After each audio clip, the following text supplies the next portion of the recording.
Juste avant que commence cet épisode, je tiens à remercier quelques personnes qui ont particulièrement soutenu Passion Médiéviste. Je dis toujours de la même façon, mais en même temps, je vois pas comment dire autrement. Juste merci énormément à ces personnes. Donc Christiane, Sandy et Nora. Votre soutien me fait très chaud au cœur. Et auditeurs, auditrices, si vous aussi voulez me soutenir, je vous en dis plus à la fin de l'épisode. Voilà, allez, bonne écoute et on part pour l'Amérique. Le Moyen-Âge est à la mode et j'en suis très heureux parce que je crois que cette époque a été absolument décisive. Je t'ai dit qu'elle soutenait sa thèse le 28 ? Une thèse sur quoi ? Les chevaliers paysans l'ont mis au lac de Paladru. Au lac de Paladru ! Passion médiéviste, l'histoire médiévale vue par ceux qui l'étudient.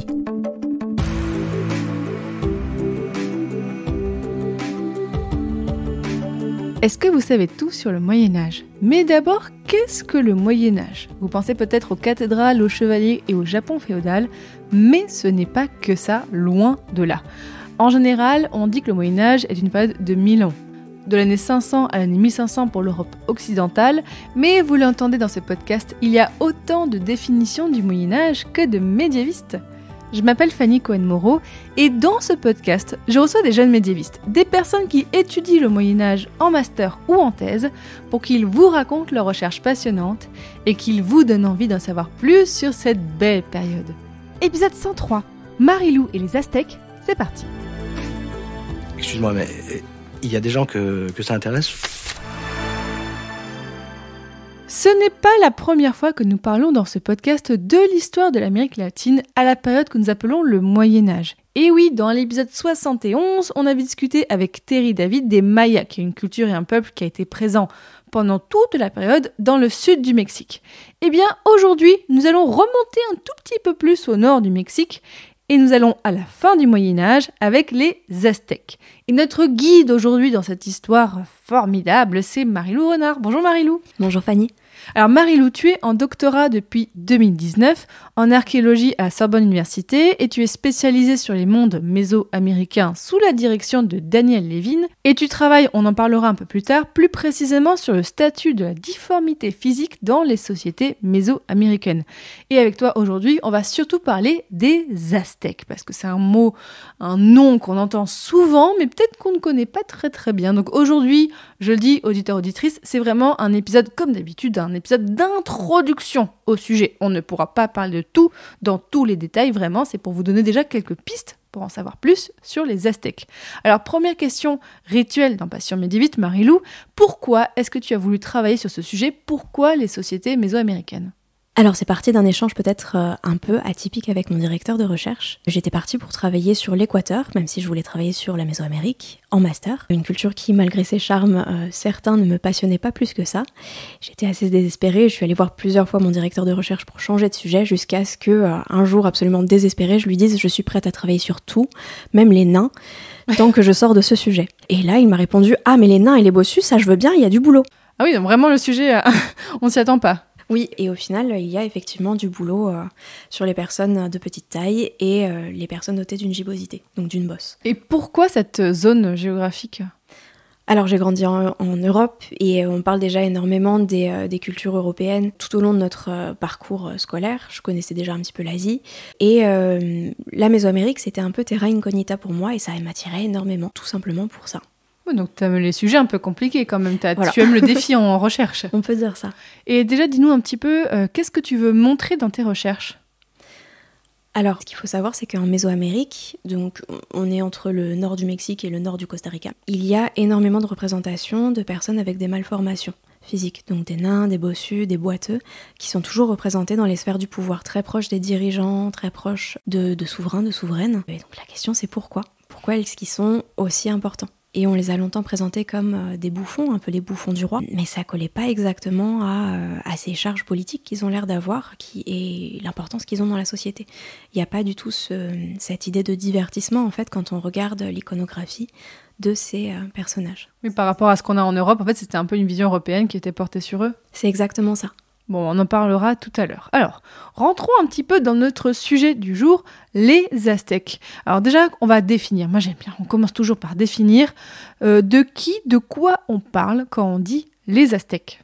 Quand on parle des Aztèques, on désigne les personnes, la population qu'a rencontré les Espagnols en arrivant dans ce qui est l'actuel Mexique. Ils ont d'abord rencontré les Mayas, puis donc ils ont continué leur itinéraire jusqu'à arriver chez ceux qu'on appelle les Aztèques. Donc c'est un terme qui est utilisé aujourd'hui par les scientifiques pour désigner l'ensemble des populations du bassin de Mexico, qui partagent en fait un fond culturel commun, qui partagent une langue commune, qui est le nahuatl, et qui sont d'une même ethnie, qui est l'ethnie Nahua. Et ce sont des populations qui se développent principalement entre le XIVe siècle et le XVIe siècle de notre ère, et qui continuent d'exister après, bien sûr. Donc effectivement, c'est un terme qui est un petit peu abusif, parce que même si on dit que les Espagnols ont rencontré, donc les Aztèques, ces populations du bassin de Mexico. Quand on parle des Aztèques de manière générale aujourd'hui, en fait, on pense à un groupe de personnes particuliers qui sont les Mexicas. Les Mexicas qui sont les habitants de la ville de Mexico-Tenochtitlan, qui était en fait la ville la plus puissante du bassin de Mexico. Qui est l'ancêtre de Mexico ? C'est exactement ça, la capitale, la ville actuelle de Mexico, qui est la capitale du Mexique, elle a été bâtie vraiment sur Tenochtitlan. Donc en fait, les Aztèques, le terme renvoie à la fois vers un peuple, vers une culture et vers une région ? Oui, alors plus ou moins. C'est-à-dire que c'est un terme qui est utilisé de manière abusive. Si on regarde les textes des Espagnols de l'époque, ils ne parlent pas d'Aztèques du tout.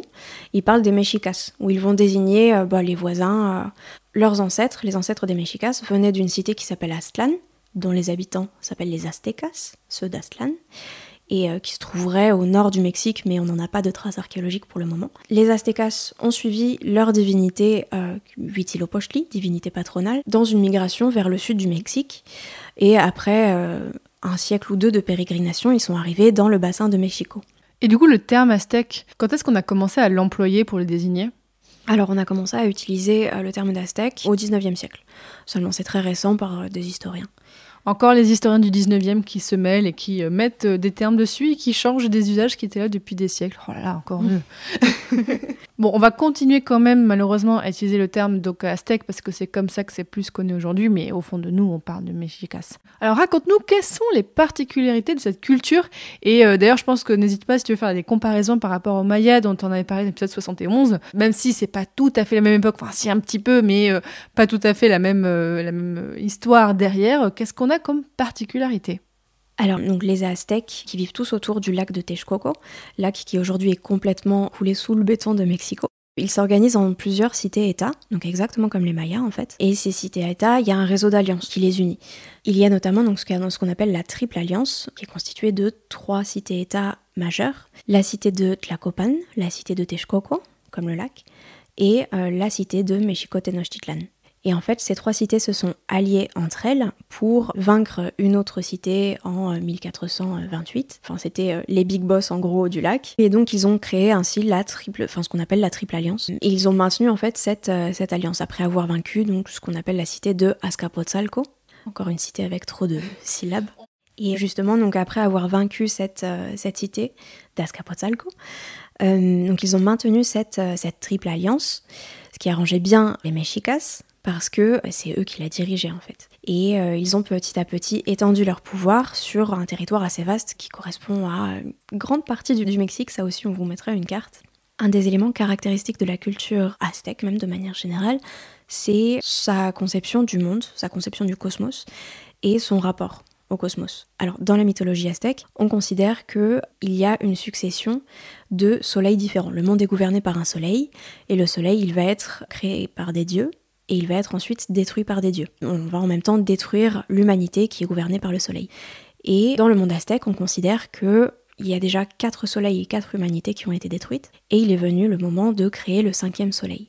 Lors de ce moment de création du 5e soleil, donc les dieux se sont réunis, donc sur une terre glaciale, dans l'obscurité. Ils en avaient un petit peu marre de se cogner le petit orteil contre la table basse, contre le coin là, ça fait très très mal. Et ils ont dit, ok, donc il faut qu'on crée un soleil, et pour créer en fait l'astre de vie qui permet à toute chose de s'animer sur Terre, il faut une force vitale assez puissante. Donc un sacrifice. Et quoi de mieux qu'un sacrifice d'une divinité ? Donc, là-dessus, il y a 2 divinités qui se sont portées volontaires, Nanahuatl et Tetziztecatl. Donc Nanahuatl, le petit bubonneux, littéralement son nom veut dire le bubonneux, et... C'est charmant comme nom. Il est absolument charmant. Et Tetziztecatl, qui est décrit comme un petit peu comme un grand prince, plus le BG à côté, quoi. Oui, c'est plus valorisant déjà. Un petit peu, effectivement. Alors, ils ont allumé un grand brasier et donc l'objectif était de se jeter dans ce brasier pour en fait devenir le soleil. Alors, Tetsittekatl a tenté à 3 reprises de se jeter dans le brasier, mais pris de couardise, disons, il a pas eu la foi. Voilà, il n'a pas eu la foi.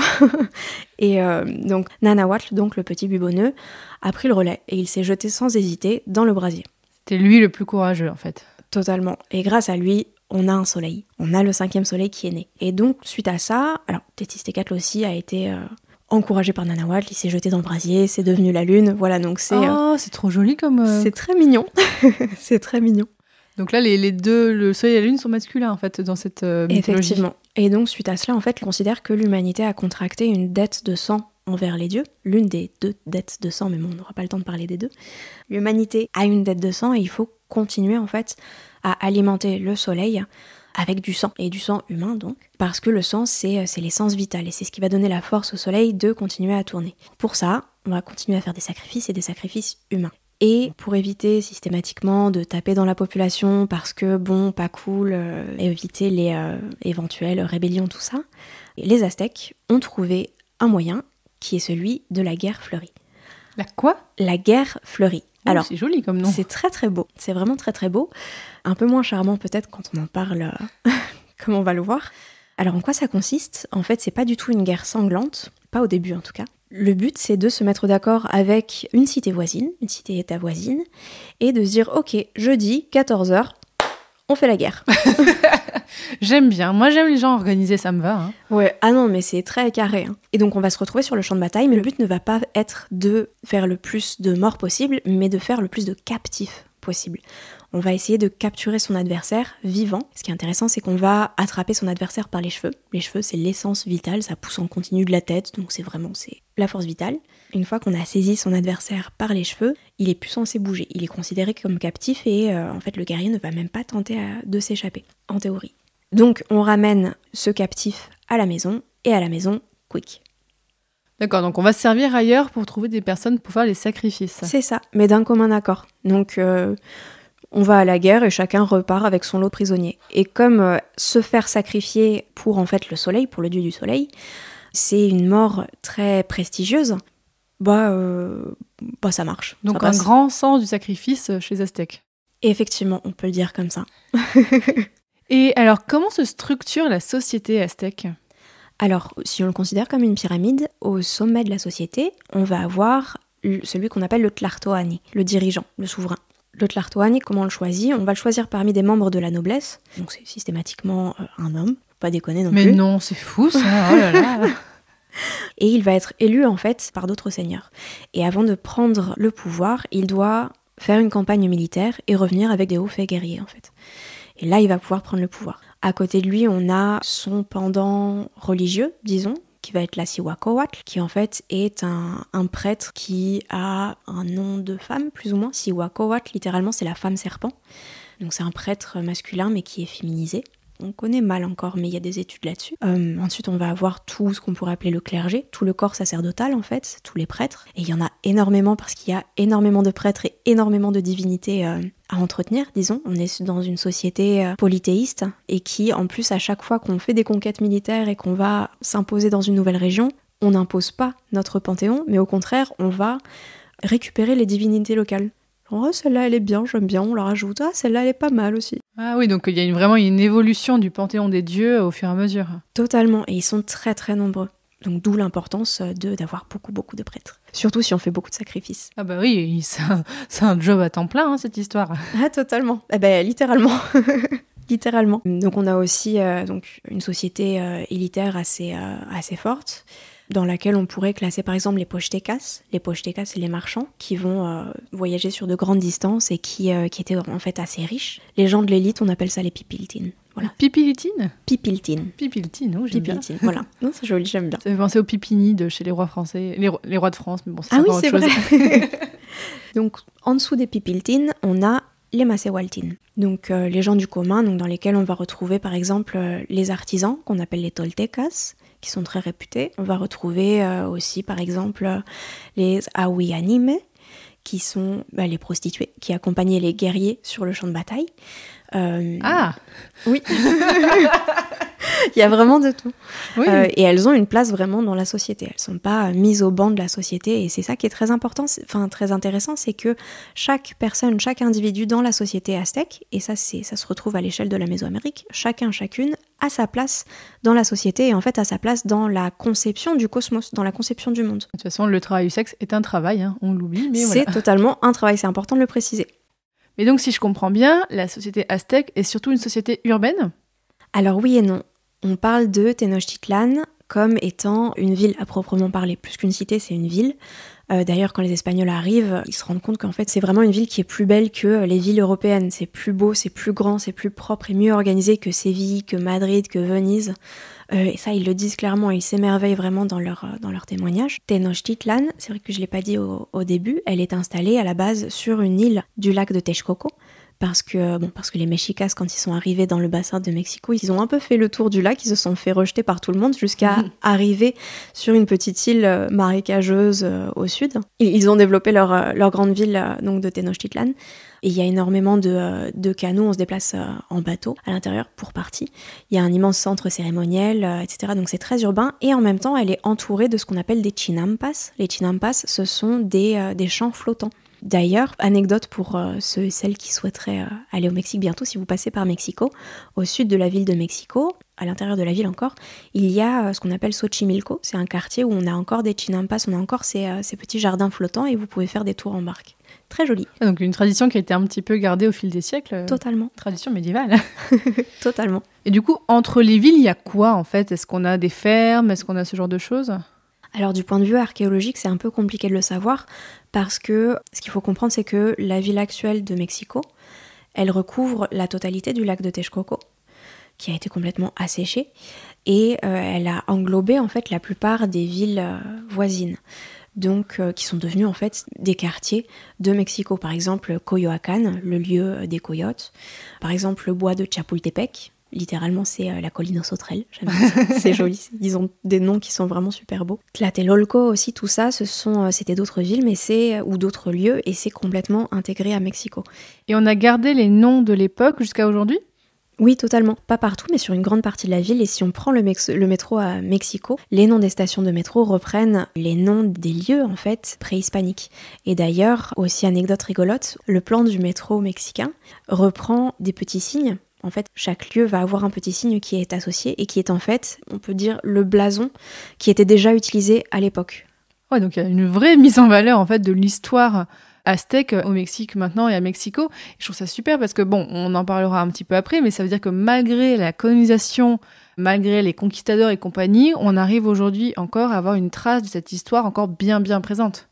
Totalement. Alors ça a été laborieux, mais il faut comprendre que l'archéologie pour les pays latino-américains, ça a été vraiment un outil en fait pour affirmer son identité à partir du moment où ils ont pris leurs indépendances au début du 19e siècle. Et justement, est-ce qu'on a encore dans cette zone des monuments de l'époque aztèque encore visibles aujourd'hui ? Alors effectivement, on en a encore pas mal dans la ville de Mexico qu'on peut voir. Donc à différents niveaux, on a par exemple des statues qui ont été remployées en fait, dans des édifices. Donc on peut se balader dans le centre historique de Mexico, le centre historique qui correspond vraiment à Tenochtitlan de l'époque. Et on peut voir donc par exemple à des angles de bâtiments coloniaux des têtes de serpents, de statues de serpents monumentales qui ont été remployées et imbriquées dans le bâtiment, ce qui est assez dingue. Également, en fait, à chaque fois qu'on va faire des travaux dans la ville de Mexico, on va révéler un certain nombre de vestiges qui généralement sont impressionnants. Et d'ailleurs, le site majeur de Mexico, le plus connu en fait, c'est un site qui a été trouvé sur le Zócalo. Le Zócalo, c'est la place centrale de Mexico, juste à côté de la cathédrale. Et c'est en fait lors de travaux vers 1970 qui ont été menés qu'on a révélé en fait une pyramide monumentale qui était la plus grande pyramide du centre cérémoniel et qu'on appelle en espagnol le Templo Mayor, le grand temple en fait. Et c'est assez dingue parce que la pyramide, elle a été arasée. Donc vraiment, toute la ville, elle a été absolument rasée par les Espagnols et ils ont construit par-dessus. C'est vraiment, on efface une identité pour imposer la nôtre par-dessus. Enfin, la nôtre, celle des Espagnols. J'y étais pas. Mais non, ce qui est assez dingue, c'est qu'on voit vraiment cette pyramide qui a été donc décapitée, on peut dire. Il manque une partie le haut de la pyramide, mais ça montre vraiment comment construisaient les sociétés mésoaméricaines par ce système en fait d'emboîtement. En fait, on voit vraiment les différentes étapes de construction. Et c'est pas du tout quand on veut agrandir la pyramide, on lui rajoute une petite salle ou un petit escalier. C'est vraiment, on a une pyramide, on va reconstruire une deuxième pyramide absolument par-dessus, comme une poupée russe. Et on fait ça 1, 2, 3, 4, il me semble que c'est 7 niveaux pour le Templo Mayor. Donc c'est vraiment une pyramide qui est coiffée d'un double temple qui était dédié, on a 2 temples qui étaient dédiés aux 2 divinités principales des Aztèques. Et du coup, les restes archéologiques qu'on a aujourd'hui des Aztèques, est-ce que c'est surtout des temples religieux, comme tu as dit, ou est-ce qu'on a aussi d'autres types de bâtiments, comme des habitations ou des commerces, peut-être ? Alors on a plutôt des bâtiments qui sortent en fait de ce qu'on appelle l'enceinte cérémonielle.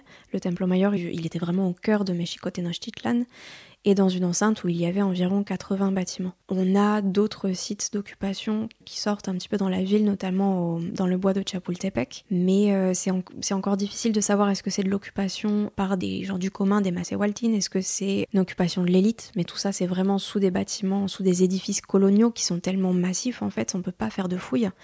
Donc c'est vraiment dès qu'il y a un tremblement de terre, tous les archéologues arrivent avec leur petite ruelle prêts à en découdre. Et ce qui est chouette, c'est que le gouvernement, généralement, il met en valeur dès que c'est possible. Oui, parce que pour le côté touristique, c'est quand même plutôt chouette d'avoir des monuments qui sont dans certains coins, parce qu'au moins ça permet peut-être de valoriser certains coins de la ville, j'imagine. Après, le côté économique prend peut-être le dessus, mais il y a les 2 enjeux qui se chevauchent. Oui, totalement. Le Mexique vit beaucoup du tourisme. En même temps, ils ont des vestiges archéologiques qui sont tellement riches, tellement impressionnants aussi. Et oui, à Mexico même, ce qui est dingue, c'est qu'on a des vestiges dans la ville. On a par exemple au nord de Mexico aussi, donc une autre pyramide qui est la pyramide de Tlatelolco, un petit site. Et Tlatelolco, c'était le grand marché de Mexico, qui était vraiment au nord de la ville. C'était une ville que Mexico a grignoté petit à petit.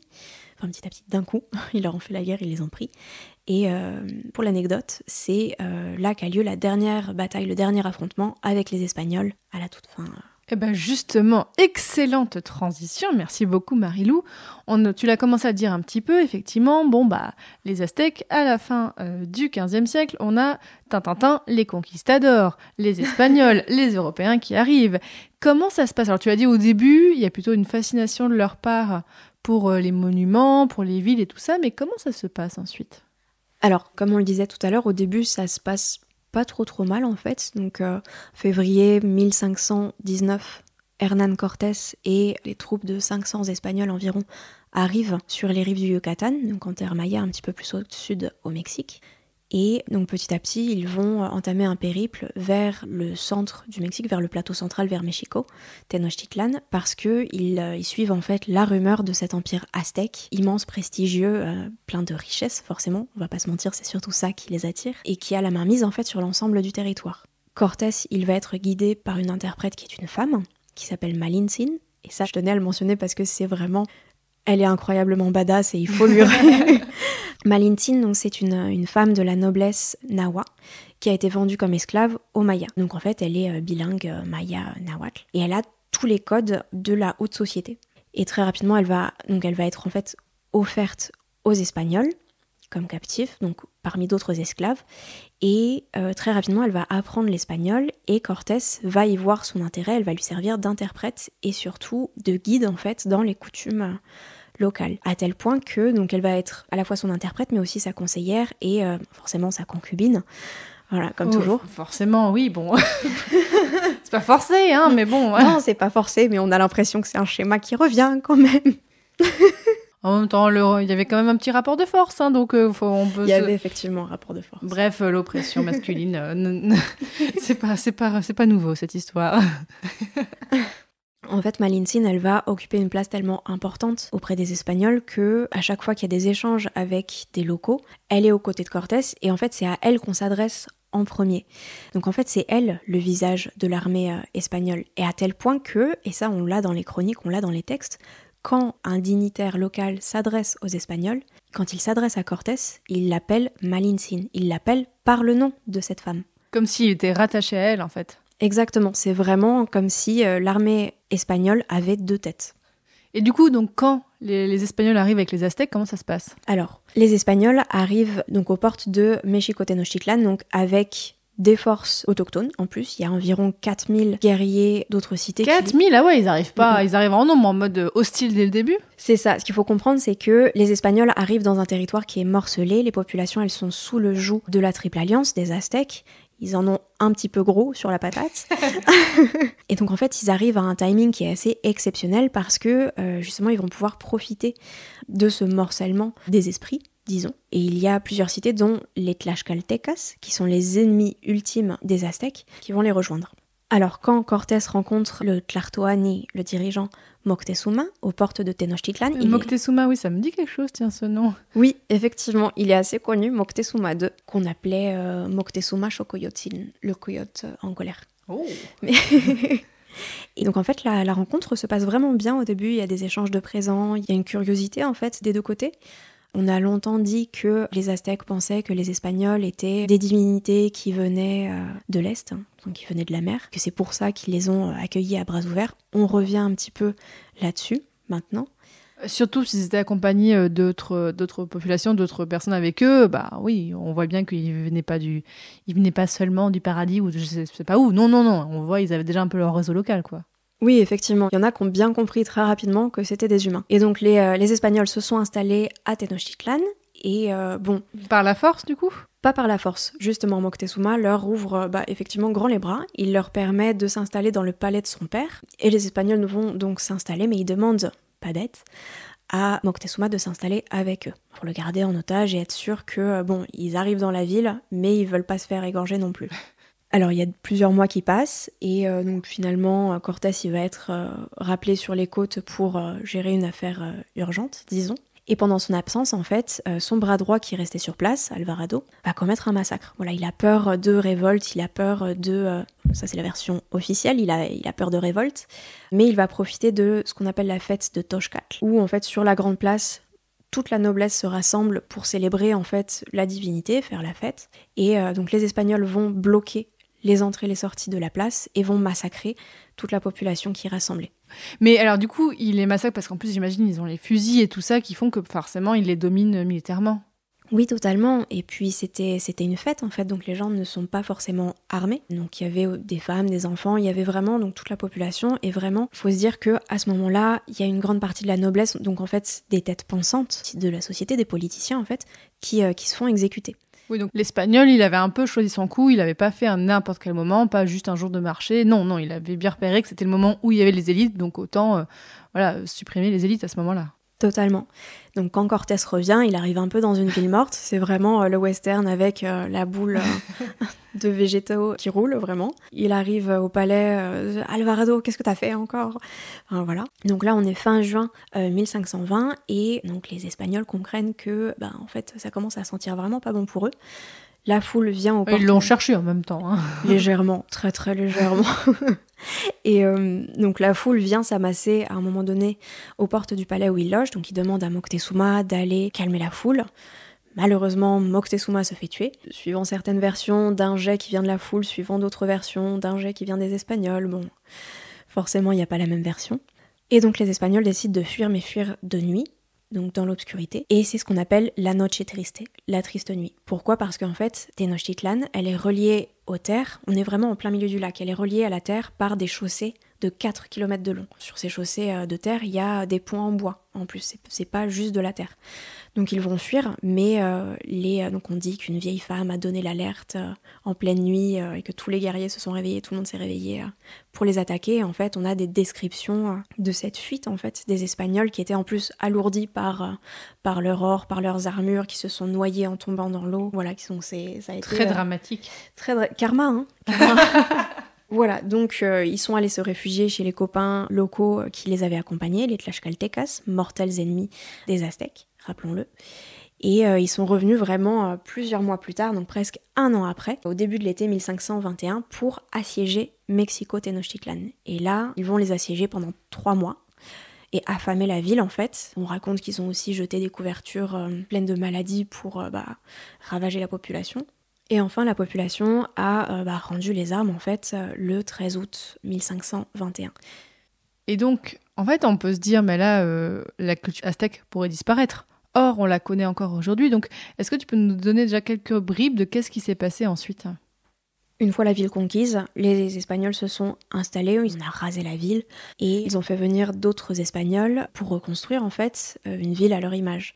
Assez rapidement, des prêtres sont arrivés pour entamer donc le deuxième temps de la colonisation avec en fait l'évangélisation des populations. Et c'est grâce à ces prêtres, d'une certaine manière, qu'on a trace de ce à quoi ressemblait la société aztèque parce qu'ils ont récolté des témoignages de pratiques, de croyances, l'organisation de la société pour mieux la contrôler en fait. Alors justement, on va parler un petit peu des sources parce que dans les recherches, quand on veut travailler sur toutes les Aztèques, on a donc, comme tu as dit, quelques sources européennes, espagnoles, mais à part l'archéologie, est-ce qu'on a des textes, est-ce qu'on a de l'écriture aztèque ? Gros sujet, gros débat. C'est une des raisons pour lesquelles les populations de Mésoamérique et les populations américaines de manière générale certains les placent à l'époque de la préhistoire parce qu'on dit que ce sont des populations sans texte. Hormis les Mayas et quelques autres qui ont une écriture glyphique en fait. Le problème c'est qu'est-ce qu'on définit comme étant un texte, comme une écriture. Et en fait on se rend compte que, en tout cas pour la Mésoamérique, on a un certain nombre de cultures, parmi lesquelles les Aztèques, qui n'ont pas effectivement un système d'écriture alphabétique, mais qui ont ce qu'on appelle des systèmes de communication graphique.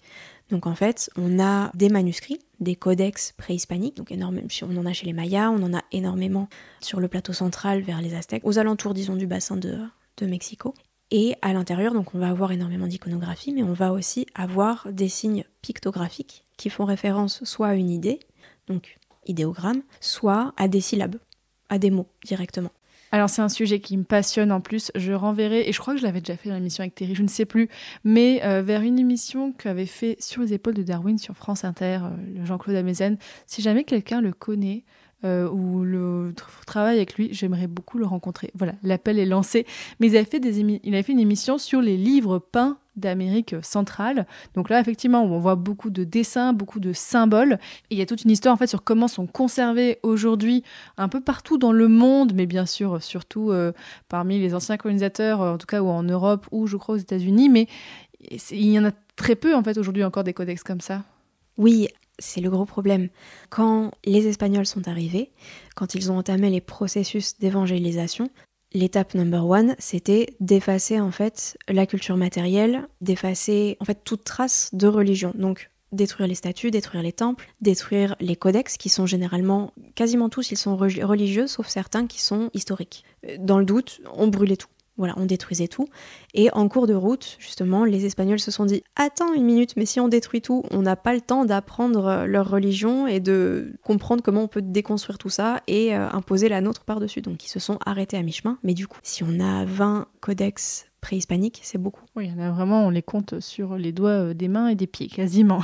Effectivement. Et c'est pour ça d'ailleurs que des Espagnols ont demandé à des peintres, à des prêtres aztèques, qu'on appelle des tlacuilos, de refaire des codex en fait pour leur expliquer certains points de leur société. Comment fonctionnent tes rituels, comment fonctionne ton organisation sociale, c'est quoi ton calendrier, etc. Donc ça reprend les codes anciens, mais à la sauce espagnole. Et alors, ton sujet de recherche, parce que tu travailles sur les Aztèques, mais pas que, en fait, tu travailles sur la difformité des corps, et donc on l'a dit, sur les personnes avec des physiques particuliers. Bien sûr, tu n'as pas encore fini ta thèse, mais raconte-nous déjà quelle est la place de ces personnes chez les Aztèques. Alors, pour ces populations aztèques, donc j'ai 2 types de sources principales pour étudier en fait la place des personnes avec des malformations. On va avoir d'une part la production iconographique, disons, des Aztèques. On n'en a pas tant que ça parce que coulé sous le béton. On va avoir des statues avec des personnes avec une bosse, par exemple. Et on a énormément de témoignages en fait qui ont été récupérés par les Espagnols et par la noblesse indigène qui, une fois qu'elle s'est emparée de l'écriture latine, a transmis sa version de l'histoire aussi. Et en fait, dans ces textes qu'on a la chance d'avoir, on apprend que ces personnes ont une place privilégiée auprès des dirigeants. Donc ça peut être une place d'accompagnant, des dirigeantes ou des dirigeants d'ailleurs. Ça peut être une place de conseiller aussi. On a des témoignages aussi comme quoi certains étaient carrément des dignitaires quand des seigneurs partaient à la guerre accompagnés de leurs nains, en fait, de leurs serviteurs nains, et que le seigneur recevait les hommages de la guerre, en fait, le nain qui l'accompagnait recevait également les hommages de la guerre, comme son seigneur. Il n'a pas participé à la guerre, mais il a droit aux mêmes hommages, ce qui est assez dingue quand même. Et est-ce que tu as commencé à avoir des pistes d'explication de cette position particulière ou pas forcément ?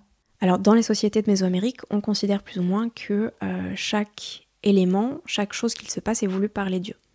Chaque chose est ordonnée dans le cosmos, a une raison d'être. Chaque chose a sa place pour une raison. Et les malformations seraient la volonté des dieux. Ce qui fait que, dans un certain nombre de cas, on fait des personnes atteintes de malformations, congénitales ou pathologiques, des médiateurs en fait avec les divinités. Donc c'est un peu comme si on avait un téléphone humain, quoi. Donc oui, donc il y a un côté, ils sont choisis par les dieux pour une certaine chose, donc on les met en valeur. C'est ça, et ça va se traduire de différentes manières. On a par exemple le témoignage d'un seigneur, le seigneur de Chalco, c'est un voisin, qui était en train de perdre une guerre face à des voisins, et donc il a voulu demander à une divinité « Ok, ça craint à quel point, j'arrête, je continue, qu'est-ce qui se passe ?» Et il a envoyé en fait son conseiller, qui était bossu, dans la demeure de la divinité.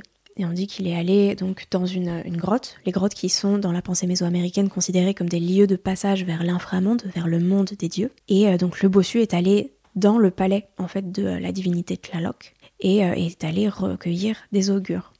Et alors bon, je sais qu'il ne faut pas trop poser cette question, Marie-Lou, mais là, tu es en 5e, 4e année de thèse. Comment est-ce que ça se passe et est-ce que du coup, tu vois comment ça va se finir, si je puis dire ? Alors je suis effectivement en 5e année de thèse, donc il est temps de finir très clairement. Donc j'entame la rédaction. Après c'est toujours le même problème quand on est en doctorat, on a toujours 50 projets à gérer en même temps que la rédaction.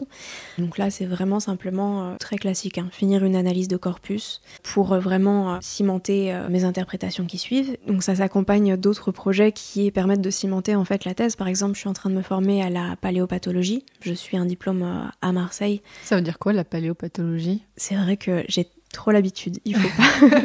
La paléopathologie, c'est l'étude des traces qu'ont laissées les maladies sur des os, mais à partir des connaissances qu'on a des maladies actuelles. Waouh, mais c'est super classe. C'est très très classe. Moi j'adore. Ah, donc tu te formes là-dessus, mais c'est énorme. Oui, je suis formée par des vrais professionnels, donc pour ceux et celles que ça intéresse d'ailleurs. C'est possible de se former en fait à Marseille, ils sont très très bons. Il y a des cours aussi à Bordeaux, c'est les deux grandes facs qui font ça. Et ça, effectivement, le fait de se former directement sur une discipline qui est au croisement en fait de l'archéologie et de la médecine, ça permet de mieux aborder ce sujet des malformations et de mieux comprendre en fait comment ça se passe pour ces individus. Et est-ce que tu voudrais continuer les recherches après ta thèse ? Alors oui et non. C'est toujours une question qui est très difficile. D'un côté oui, parce que j'adore enseigner par exemple, j'adore chercher, mais je m'ennuie très très vite quand je m'enferme dans un seul sujet. Donc travailler sur un seul sujet de recherche, ce serait compliqué. Mais pratiquer la recherche, je pense que ça dépendrait de quelle manière. J'adorerais, mais après il y a aussi la réalité du terrain qui fait qu'il y a très très peu de postes, très très peu d'élus. Donc tout dépendra, je pense, des voies qui s'offrent à moi. Oui, j'imagine, tu ne manques pas de ressources. Je comprends, je suis un peu comme ça aussi. Alors pour finir, parce que cette interview aurait pu durer des heures et des heures, j'avais plein de questions, mais voilà, il faut finir à un moment. Est-ce que tu aurais un conseil de sujet peut-être qui mériterait d'être étudié ou plus étudié en lien avec les cultures de Mésoamérique ? Pour la Mésoamérique, je pense qu'il y a un conseil qui peut s'appliquer de manière générale. On a tendance à énormément étudier ce qui claque, en fait, mais ce qui claque de prime abord. Donc les grands temples, les prêtres, le sacrifice humain, T'es en train de critiquer Terry qui travaille sur les hauts à colonnades, là ? Pas du tout, non, j'adore son sujet. Mais non, mais ce que je veux dire, c'est que ça peut aussi être intéressant de regarder de l'autre côté, en fait, et de travailler sur des populations qui sont justement moins étudiées, de travailler sur les gens du commun. Les Awi-Animés, par exemple, les prostituées dont je parlais, c'est assez peu étudié. Alors, il y a peu de sources qui ont été mises en valeur à leur sujet aussi. C'est ce que j'allais dire, oui. Mais justement, ça fait partie des sujets qui sont peu étudiés, mais parce que c'est pas ce qui intéresse de prime abord. Alors qu'en fait, c'est dingue. Donc en fait, je pense que s'intéresser vraiment à la marge, à ce qui n'a pas l'air central. Pareil, des divinités mineures. S'intéresser à des divinités mineures, c'est toujours extrêmement intéressant. Il y a énormément de choses à dire, et ce qu'il faut savoir, c'est que le panthéon mésoaméricain est extrêmement poreux, donc en travaillant sur une divinité, en fait, on travaille sur plein d'autres divinités. Donc vraiment juste ne pas s'intéresser au principal, qui est toujours très très cool, mais regarder de l'autre côté et regarder aux marges en fait, là où il y a énormément de choses à faire. Au nord de la Mésoamérique par exemple, il y a énormément de choses à faire et très peu de gens travaillent sur le nord.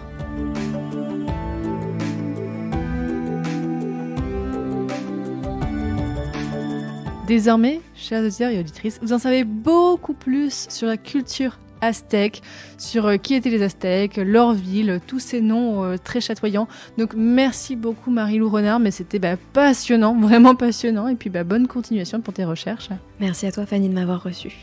Avec plaisir.